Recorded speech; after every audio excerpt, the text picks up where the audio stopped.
শেখ হাসিনা সরকারের পতনের পর হাজার হাজার লাখো লাখো মানুষ দলে দলে ছুটছে বিজয় উল্লাসের জন্য। তাদের সবারই একটাই আশা, একটাই আকাঙ্ক্ষা, একটা নিরপেক্ষ সরকার গঠনের জন্য। যেই সরকার নিরপেক্ষ ন্যায় বিচার করবে এবং জনগণের কথা বলবে। আমাদের ছাত্ররা শত শত ছাত্রের রক্তের বিনিময়ে স্বৈরাচারী সরকারকে পতন করেছে। তারা আর ভবিষ্যতে এরকম আর কোনো স্বৈরাচার সরকারকে দেখতে চায় না। তারা শুধু চায় একটা নিরপেক্ষ সরকার। স্বাধীনতার 50 বছর পার হয়ে গেল, এখনও আমরা পুরোপুরি উন্নতি অর্জন করতে পারিনি। অথচ যুদ্ধ বিধ্বস্ত আফগানিস্তানের তালেবান সরকার অল্প দিনের মধ্যে দেশটিকে অনেক দূর এগিয়ে নিয়েছে।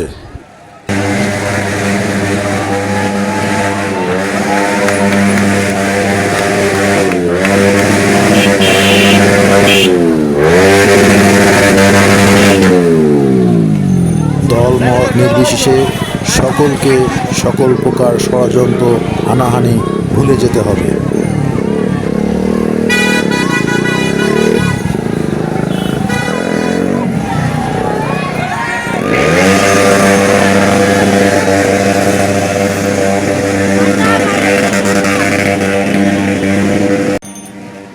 দলের স্বার্থকে বড় করে না দেখে দেশের স্বার্থ, জাতীয় স্বার্থকে বড় করে দেখতে হবে।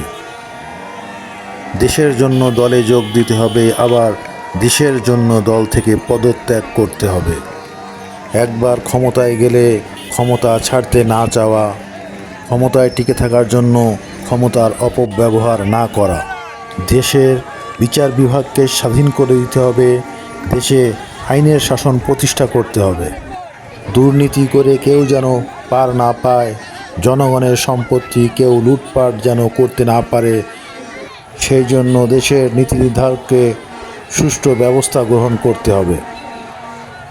এখন আমাদের দেখার বিষয় ভবিষ্যতের বাংলাদেশ কোন পথে যায়।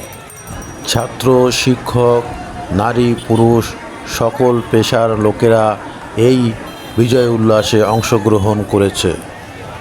খুলনা মহানগরীর বিজয় উল্লাসে চারদিকে যা হচ্ছে তাই আপনাদেরকে দেখালাম। সকলকে স্বাগতম, আমাদের সঙ্গে থাকুন। সকলকে ধন্যবাদ।